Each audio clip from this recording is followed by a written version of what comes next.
da bi se čim več teksta videlo.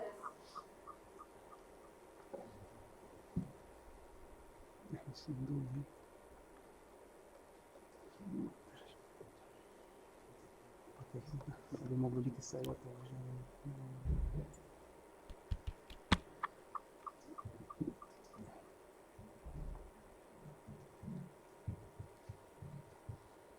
Zdaj streamamo že, lahko probamo?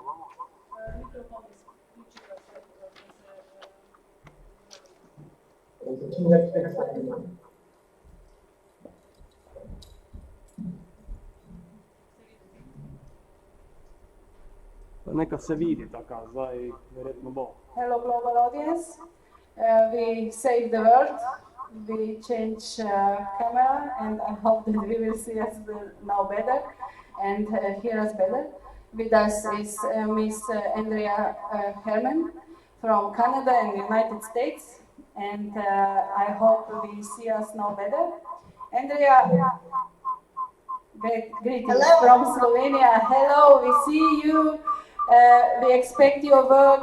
You are a very strong girl in the world, in the hemp world, and so please start and talk about it, about your work, about your plans, and so what's going on in the United States and Canada. Please take your place. Hello, everybody.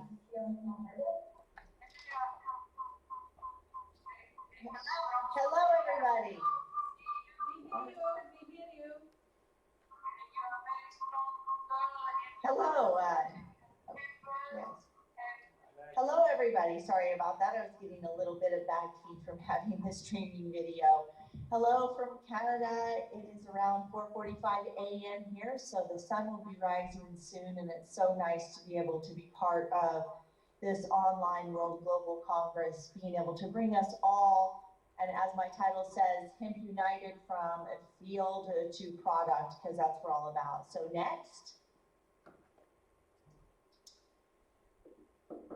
I'm going to run through these slides. You will be able to view them all with the video later as part of the World Hemp Congress. I want to give a big thanks to the entire team for bringing us together. So next slide. In February, as most of you know, last year, the Agricultural Act of 2014, the US's Farm Bill, Section 7606, brought forward legitimacy in industrial hemp research and further defining industrial hemp and allowing institutions of higher education and state ag departments to start cultivating hemp in research pilot programs. Next slide. In addition to that, we had two more bills, acts that were brought forward. Those were part of the Commerce, Justice, and Science Appropriations Act. And these are what controls the budget for the Department of Justice and essentially the DEA. And these two acts that became part of 4660 essentially said that the Department of Justice and thus the DEA were not allowed to use funds to contravene Section 7606. This is really important. So this really brought the DEA on board and aligned the Department of Justice with the Farm Bill. Next slide. Currently, we have HR 525 and S134. These are the Industrial Hemp Farming Act of 2015. These two bills, one in the House and one in the Senate, would exclude hemp from the definition of marijuana under the Controlled Substance Act and then allow growing and processing of industrial hemp to be implemented under state laws. So HR 525 and S134 are in the United States' Congress. So we are encouraging everybody in the United States watching to please go to votehemp.com, go up to that Take Action tab, take action and ask your legislators to co-sponsor these federal bills. Next slide. Now there's a new amendment act that has been put forward in the Commerce Justice Science, and this is HR 2515. And this amendment prohibits the funds from the Department of Justice to contravene the Section 7606. So this one was in place.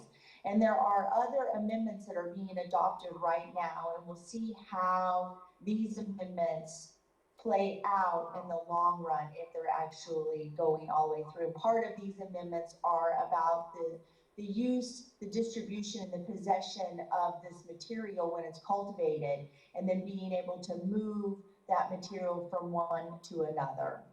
In addition, there's an amendment to prohibit the use of funds to take any action to prevent states from implementing laws surrounding cannabidiol oil. So very interesting legislative action happening in the US. Next. So here we have a map of the 2015 hemp legislation. So as you can see, there are 25 states that have a law that would function underneath Section 7606 of the Farm Bill. Thus, 25 states are allowed, if they have the rules in place, to actually cultivate industrial hemp. As you can see from this map, you can see where the stars are at. In each one of those states, we do have hemp research.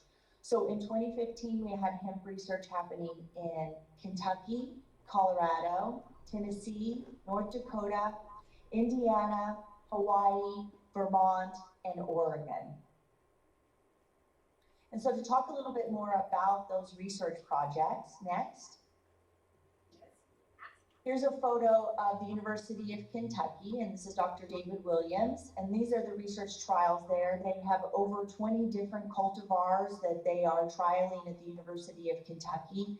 Not to mind the project happening at the University of Kentucky, but you also have multiple projects happening on farm. So in Kentucky, they have opened up for producers to come on and actually get their license through the state in relationship with the state ag department to do on-farm research also. This is Dr. David Williams at the University of Kentucky. Next. Another project is happening at Middle Tennessee State University by a young man by the name of Clint Palmer. Clint has not only greenhouse project, but also a field trial. In Clint's project, he had a lot of Johnson grass that came, so they had to spend a lot of time pulling the Johnson grass in the field. This was a bit due to late seeding from late entry of the planting seed, but next year they'll work out the entry date so they know that they've got the seed in place in Tennessee prior to planting. Next. Here's a couple pictures from University of Hawaii. This is also Australian cultivar. Next. A project I'm particularly proud of is this project here at North Dakota State University, working in conjunction with Dr. Burton Johnson. I was a key player in bringing in all of the planting seed for this cultivar trial. There was 12 varieties. Those came 5 from Canada, 6 from France, and 1 from Australia. All of the varieties are doing quite well. We would expect that the Canadian cultivars to do well, as this research plot is only about 12 to 20 kilometers south of the Canadian border. And as you can see here, I'm standing with Dr. David Williams in white, and we're standing in front of the French cultivars. Next. So just to look at the U.S. hemp market for 2014, we saw over, the Hemp Industries Association estimates $620 million worth of sales. These are increases of up to 26% increase in conventional retailers, a 21% increase in the overall foods and body care industry. So this kind of 20% growth is really good, as it shows that we have a strong marketplace. People are recognizing the products, people are buying the products, and this is carrying over into the SPINS data. And this is where these numbers come from. This data looks at retailers and then brings this data in so that we can get these types of percentages to show the rate of the marketplace. Next. These products, of course, as we well know, vary from lotions to beers. Next. Into the housing industry. Next. One of the things I'd like to also invite everybody to share is Oregon State University is offering WSC 266 on industrial hemp. This is a course, 3 credit hour course solely focused on hemp. It is an e-campus online course.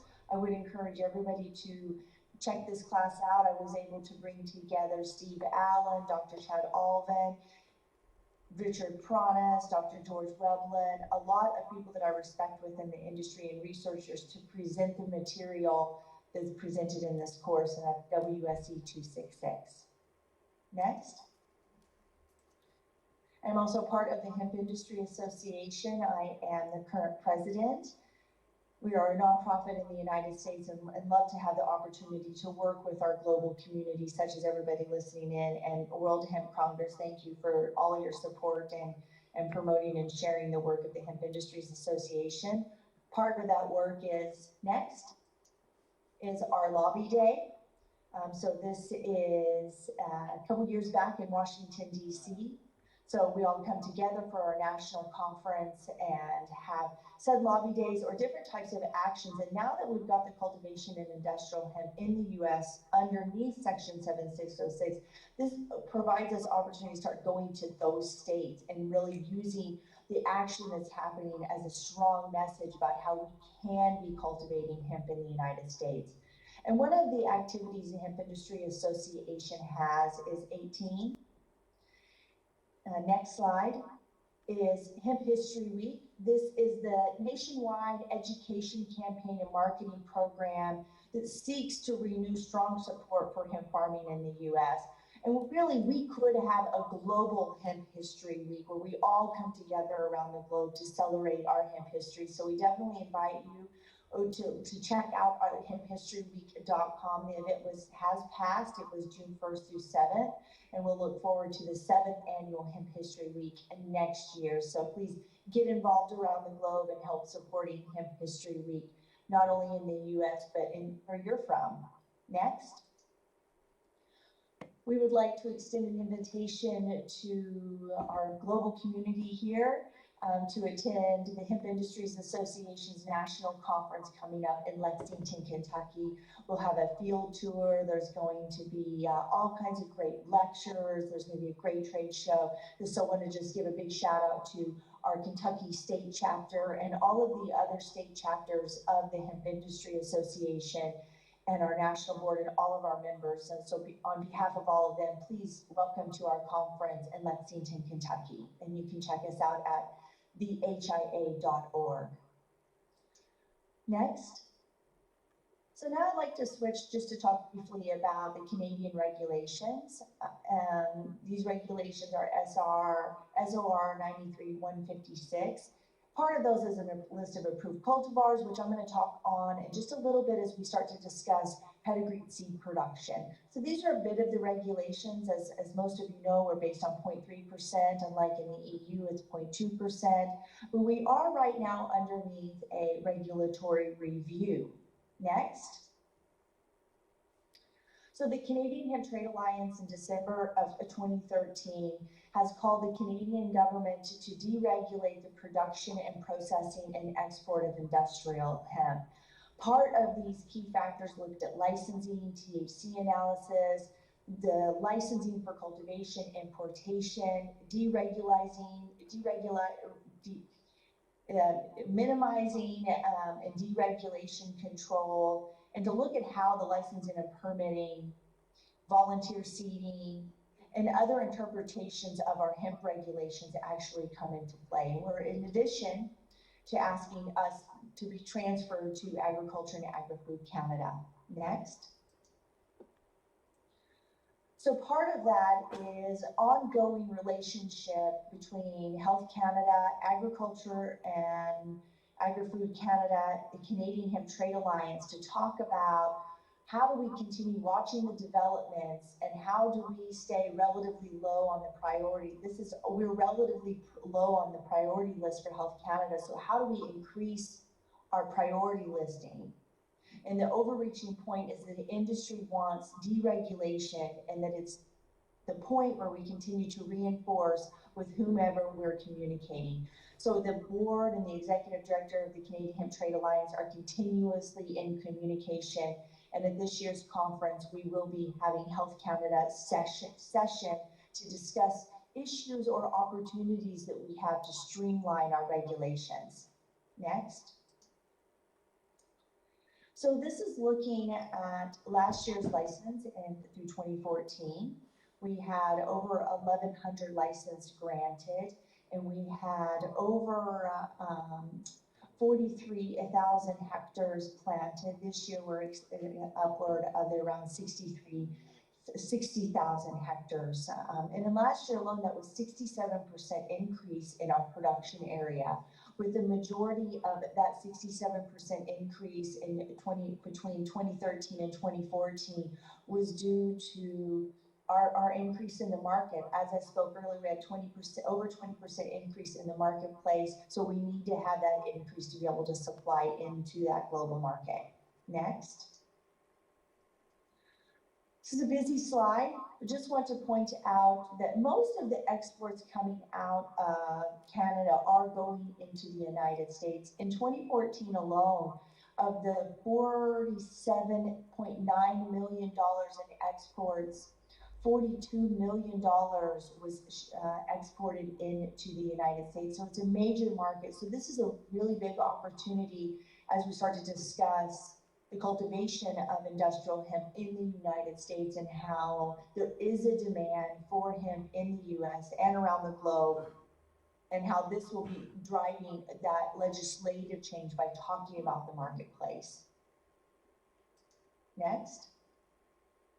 So these ones look at fibers. As most of you may know, in Canada, we do not have commercial scale fiber decortication facilities, so our fiber market is very small, so we do rely on our colleagues in the EU to be supplying those herd and fiber products to us, and our colleagues in China to be supplying the textiles.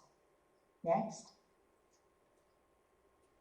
So in 2015, the Canadian list of approved cultivars contained 44 cultivars.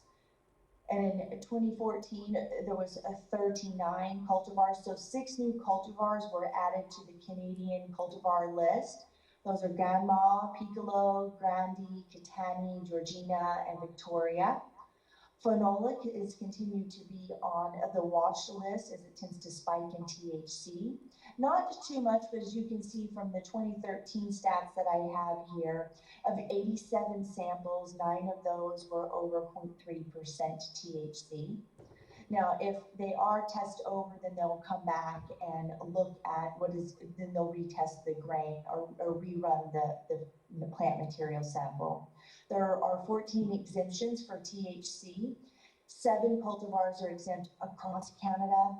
8 are exempt regionally, and these means cultivars that are for over 3 years are less or equal to 0.15% THC, then they are exempt from the commercial level THC test. Next. And on behalf of the Canadian Hemp Trade Alliance, Conference Committee, the board, and all of the CHTA members, we would like to invite you to attend our conference coming up in Calgary, Alberta in November. It's a 4-day event. We also are going to be having a campfire jam night, so there will be instruments around to sing your favorite songs. And we will also, in addition, be having a session with Health Canada to discuss how the regulatory change will impact our industry as we move forward and how we can streamline that. So please check out hemptrade.ca if you're interested in attending the conference. Please let us know. There will be a great trade show, and we'd love to showcase your products. Next. So I want to talk briefly on pedigreed seed production. And pedigreed seed is genetically pure or known variety and developed with unique characteristics. And this term pedigree means that the ancestry of the seed can be traced back to the plant breeder that developed it, and ensures the quality parameters that we're going to need so that we get the end crop performance that we're looking for. Next. So in the pedigree seed authorities, in Canada, as I said, all varieties must be of pedigree status, and that comes in under the member of the Association of the Official Seed Certification Agency, AOSCA.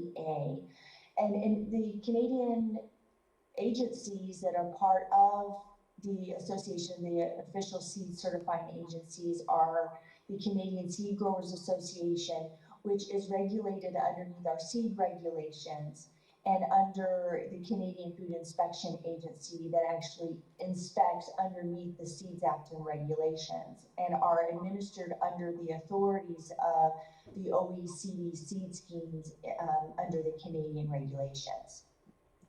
Next. So the Association for Official Seed Certifying Agencies in June of 2014, using the Canadian standard as a guide, wrote a draft to approve standards that may be used in the US, and believes that these new standards will be useful as part of the overall regulatory framework to be developed. And these included, are not inclusive to, but included seed classes and generations, foundation plot production, land requirements, crop inspections, and foundation seed standards. The link is here, so you are welcome to download this PDF straight from the Seed Certifying Association's website. Next. And part of these regulations determine the minimum isolation distances required between different types of industrial hemp or different pedigree levels, and also other crops. So looking here, some of those are up to 5,000 meters, some 5 meters. So a breeder plot of the same variety only needs to have an isolation of 5 meters between those two plots, for instance. In addition, it also looks at the minimum purity standards or impurity standards. So when the inspector goes into the field, they're looking for different standards of purity to be able to judge whether or not that cultivar is within the right pedigree status and has been maintained and roped properly. Once again, you can find all of these on the official seed certifying website. So Association of the Official Seed Certifying Agencies, you can download this PDF from this June 14 draft that they put forward based on the Canadian regulations. So just to hit briefly about agronomy, you know what, if we wouldn't have the farmers, so just want to give a big thanks to all the farmers out there and all the people working with the producers to encourage the cultivation of hemp. So thank you so much. Just to give a brief about agronomy here, I mean, of course, we've got to have the field and the right cultivars. That's really key as we start to look at research, not only in the US, the continued research in Europe and in Canada and in China, but as we start to help all of our partners around the world talk about cultivars and get access to these types of cultivars. Of course, we want to respect plant breeders' rights. And so once we've got those varieties in the ground and we can examine and figure out which cultivars are going to work best for what kind of cropping rotations that we're wanting to work at, or what kind of product that we want to get off at the end of the day. You know, we're looking at the sowing, we're looking at fertilization, and how do we deal with the weed and disease and insect control. And then of course, harvesting and drying and storage. Our final step there, harvesting, drying, and storage is so key to make sure that we're keeping the integrity of the product intact. Next. So looking at some of the Canadian growing conditions to avoid wet soil, it does like the soil to be warm. When you're talking about, you know, the seeding rate, that really depends on what type of cultivation. And now that we're looking at the type of industrial hemp cultivation is growing so much, we're not only focusing on how do we get grain and fiber. So now we're looking at all of the other constituents. And so these general observations are based in Canada that I'm presenting, principally looking at the food production side, but no matter what, you need to make sure that you've got the proper crop rotation and definitely fertilizers, and making sure that all of your regulations are in place. Next. We're just about finished. So this is talking about food handling. This is really important, as you start to look at, new industries coming on and new producers coming on, and how do we handle the grain particulars so we know that we're delivering a healthy food product to the consumers. So this all comes down to certifying, the certifications, the field handling, back to the storage, your cleaning, and then looking at the processing flow, of course, all your certificate of analysis, and then at the end of the day, your packaging. So one of those key things next, so we're on slide 34, is the primary production, harvesting, drying, and storage. Once again, these are so important as you want to make sure that the moisture content is kept relatively low, around that 8 or 9%, and you're preventing any heating, crusting in that bed, so that you make sure that you're constantly monitoring your grain so that it doesn't become unstable. And this is not only for just grain, but also for planting seed. You want to make sure that you definitely keep this so that it's completely intact and viable. Next. So here's an example of a hemp grain food production flow chart. Once again, everything in this flow chart points back to certification and preparing for market.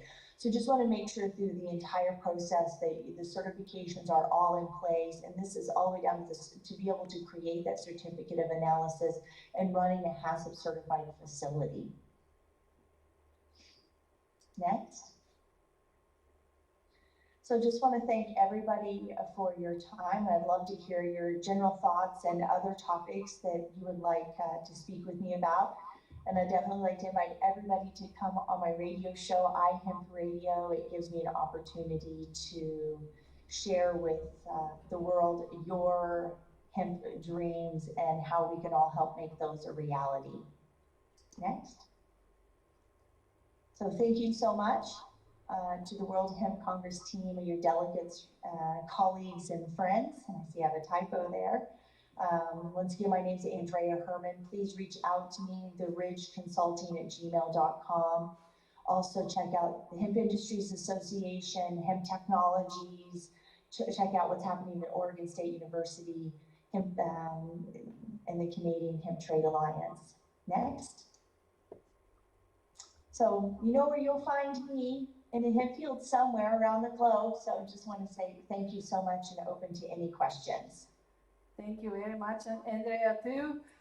I know that is no applause.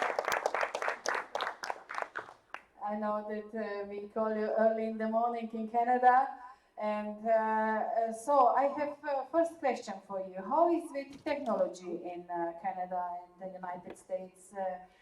We are in a very primitive level here in Europe. In some countries it's just a little bit better, like here in Slovenia. But how is with technology parts for hemp industry? Is this in fast growing, or you have some modern stuff? How is this working on? Absolutely. We're seeing all types of new technologies coming on right now. I mean, if you look at everything, the research that's happening, for instance, from nanotechnologies to the graphene, which I'm sure lots of people have been investigated. But in addition, the continued realization of all of the products that we can get from industrial hemp. So you look at Dr. Chad Alban's projects, looking at hemp as a composite product. And I think that that's where in the United States and in North America, we'll see a lot of forward advancements as we start to really get involved in the fiber processing and the plant breeding. So a lot of room to move forward when it comes to technology. So, and products, you can talk about some products. How is it new products? Is this some innovation going on, or how is this? We lose you? You see us? So, yes, hello. Yes. How is with innovations there about products, hemp products? Is this? Yeah, I think when we start to look at some pretty interesting hemp products out there, there's a really great, I know that Satori Wheels is doing a project looking at skateboard wheels. There's a great company making hemp instruments, hemp guitars and hemp ukuleles. So those are very interesting products. And also, in addition to a lot of, the economy of scale producers that are coming on right now as we start to look at the cultivation in the United States and small farming groups and driving people back to the farm. So we're going to be seeing a lot of innovation coming from these individual groups learning how to cultivate with the machinery that they have. So we're going to see a lot of on-farm innovation when it comes to using equipment that's based in the United States. Wonderful. And who support you? Have you maybe government money, or who support researchers in United States and Canada? Is this private money or business angels money, or is it just government money? How it is working on? Right. The research and project. Just a second, if there are some problems with the government money for hemp?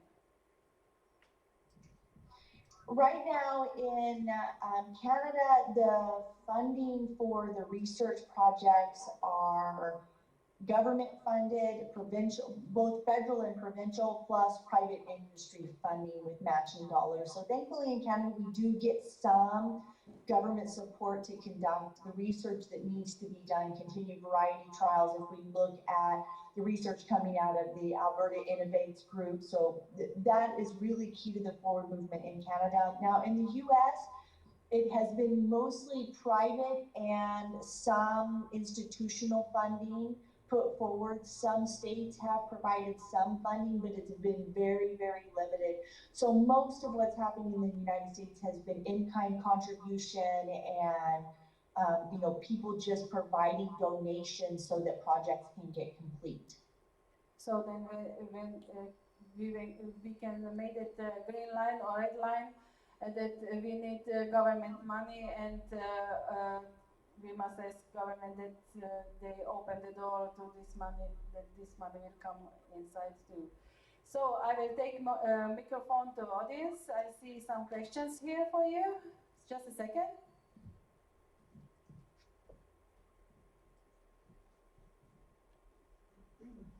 Dr. Herman, can you hear me? Okay, Dr. Herman, thank you very much for your time and the comprehensive briefing. It was fantastic, and I'm sorry it's so rare that we get such a hemp expert on board. No, it's all right. Okay, sorry. I'm being an Oregon resident myself. I'm wondering, is there any pushback from the legal marijuana industry against the hemp industry, and is there policies that you're attempting to put in place in Oregon that can protect the two? Because I think they're both kind of they're separate, but they're both very beneficial for the state. Mm-hmm. Hello. Yeah, it's very interesting. I have been, one of the questions is there a risk to marijuana growers when you've got hemp production in the area? Yes, there is, because of that male pollen. We have seen a pushback in Oregon and also like in Washington State as it comes to this issue and how to deal with this so that we can have the cultivation of hemp and the cultivation of marijuana kind of happen simultaneously. Part of that would be implementing, said things as pedigree seed production so that we have some sort of isolation. There was a report published actually by somebody, I forget his name, I will share that, that looked at the pollination, and some of that research showed anywhere between 7 to 30 miles where pollen could be contaminative to the marijuana. So yes, it is an issue. I call it the natural cannabis cultural clash, and these things are being worked out in states such as Oregon. Thank you very much. And I'm sorry if I just had a follow-on question. One of the big issues for hemp is really the education and the study of the plant on all levels. Are you at the point right now to do cross-border studies between, say, Oregon State University and universities within Canada? And are you at the point where we can begin studying across the Atlantic? Absolutely. I mean, if you look at, just like the project I was speaking about North Dakota State University, that project has been set up to really mirror the variety trials that have happened in Canada. So that data, you can go, a really great, pardon me, for agronomic data is through the Parkland Crop Diversification Foundation based in Roblin, Manitoba. They have all of their PDFs online, and that looks at basic agronomic research. So absolutely, plant breeders are keen to provide planting seed, of course, with all of the proper documentation, material transfer agreements, and all MOUs, understanding, to protect the plant breeder, and so that you know that the genetics are staying true. So absolutely, there is opportunity. Part of the issue comes forward is some universities are fearful because that we only have Section 7606 in the Controlled Substance Act hasn't been changed to remove hemp from the definition of marijuana. So it's going to be very interesting, and that's part of some of the university's fears is, will they risk losing federal money if they try to push a hemp agenda? Hi, Andrea. Yes. I had some question about hemp food.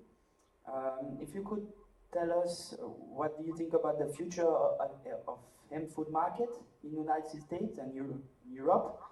Also, especially if you can talk about what you think about hemp milk.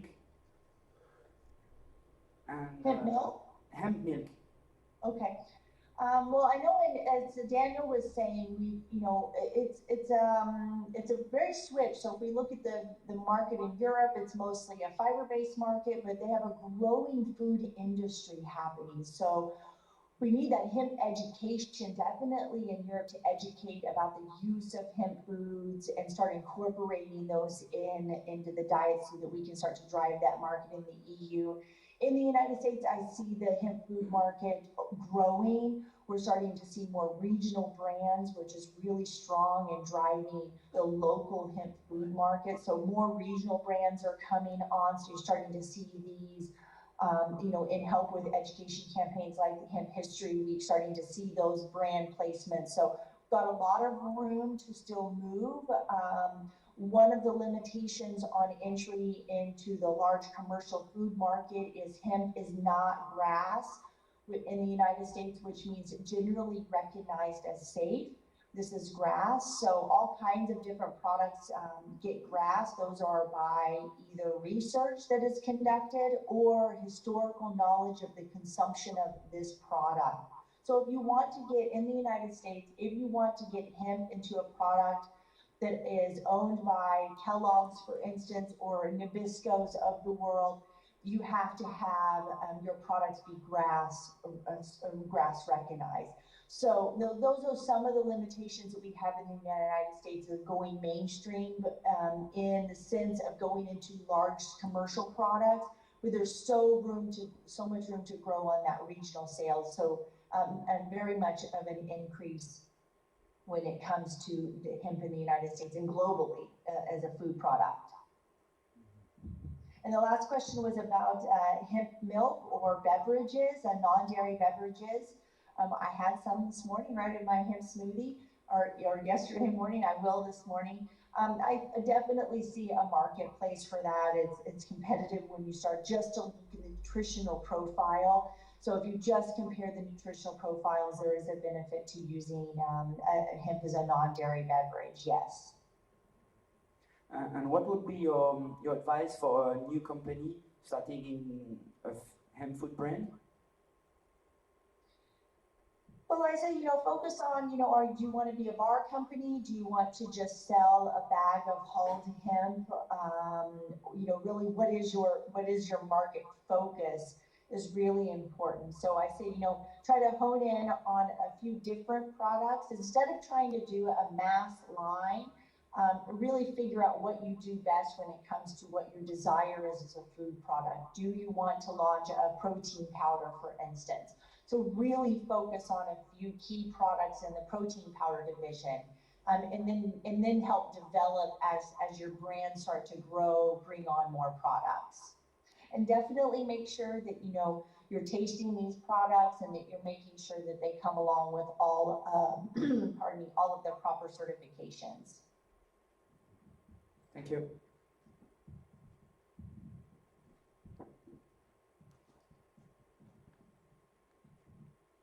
Hello. Hi, Andrea. Nice to see your talk. Just got a quick question, which is with regards to products ranging from cosmetics to food products. I've seen quite a few in the US which got CBD in them, and obviously they're not going to be recognized or regulated by the USDA. So what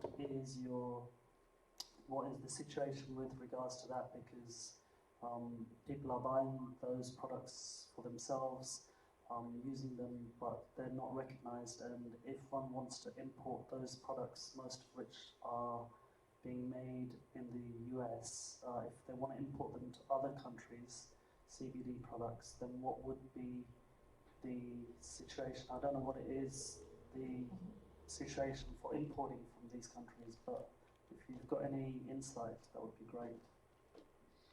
Yeah, I'll definitely say that as we start to talk about CBD, particularly in cannabinoids in the US, it's a very gray area.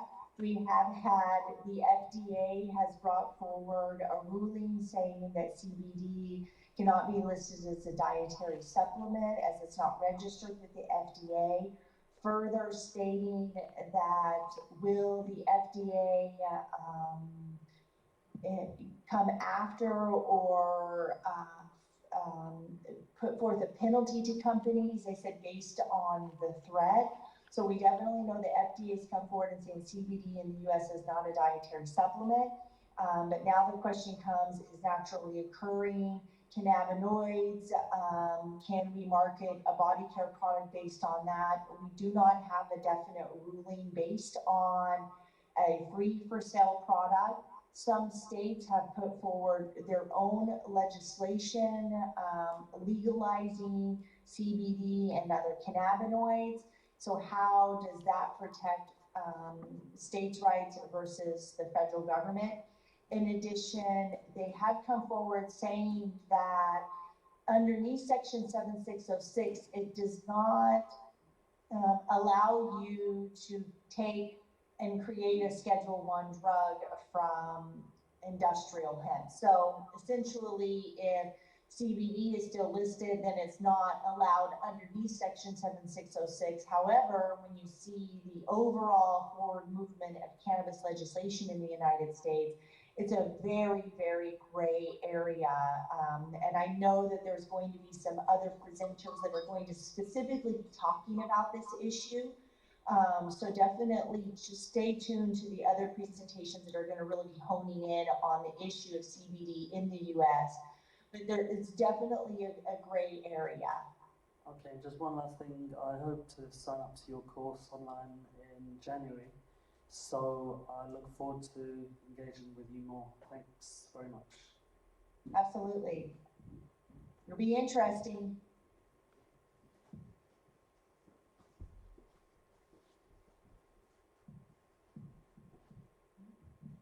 Hello, my name is Alexandros from the company Canopy. We are trying to build a testing lab facility here in Europe, and I would like to ask you regarding the certification you mentioned in North America, US or Canada. Is it the testing methods have been certified? There is any standardization on what each product should be incorporated inside their analysis? Does the government, US government or Canada government, has done any policies regarding the testing of these products? And you were saying a food facility, correct? I would say also it would go also on the food facility, yes. A food facility. Yes. Yeah, I mean, there are, you know, when you start to look at food standards, these would fall in a line with any general food standards that are put forward by government. So the amount of E. coli that you can have in a product, for instance, which is none, or molds and yeast. Typically, these types of basic food standards are regulated. And so there's not a set standard per se from the hemp industries when it comes to what has to be on a certificate of analysis, but most of the time those are pretty basic. So if you're running a certificate of analysis on flax oil, it would be the very same analysis that you would be running on a hemp seed oil. Thank you. So those are basic food standard parameters.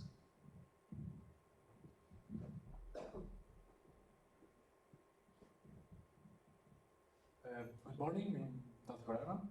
I would like to ask a question about the building side of hemp, let's say. So you mentioned that in Canada there's no processing facility, do you? Yeah, so in Canada, we do not have a commercial scale decortication facility yet in Canada. We have some pilot facilities and some facilities that are planned. So it's part of an opportunity in Canada is to build a fiber decortication facility.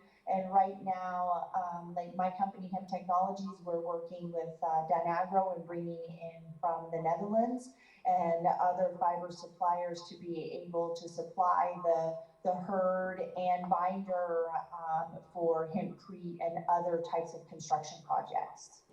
Yeah, because considering that if you import sheets for hempcrete or whatever across the ocean, it would carry a lot of embodied energy whatsoever, so it would be by far not sustainable. And on the other hand, considering that maybe an average hectare yields 6-8 tons of straw, it's on the other hand, it's a big waste. So what do you do currently with all the straw that is not used? Well, the varieties that are being grown principally in Canada are shorter stature cultivars, so they're not, they're getting maybe, you know, 1.5 meters, 2 meters tall. Maybe 2 meters tall. So the cultivars are relatively short in stature. So when you're done harvesting the grain, there's very little fiber left over, straw in the field. Enough to sometimes still bale, but if you look at cultivars like Panola, you know, it's only going to be 1 meter plus tall. So there's not going to be any straw really left over. So I think there's no question anymore. I don't have one. Hi, Daniel. I just wanted to say hello. Hi, Andrea. I know that voice from anywhere. See you in November at the CHDA convention. For sure. Hugs then. Bye. What's your question, Daniel? No question for now. Any more questions?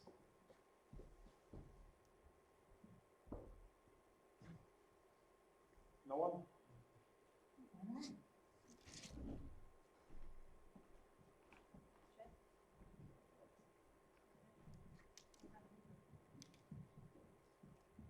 Thank you very much, Andrea. Thank you very much, Canada. Thank you very much, United States for now.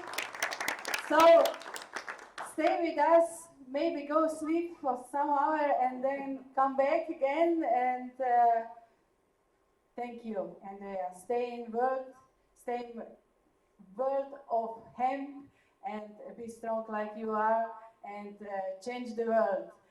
Bye-bye and see you next year. Thank you. Bye-bye. Bye-bye. So, in Green Hemp Speakers Room, we go in another speech. We will take minutes of break, minute or two breaks, and then we started with next speaker from Croatia.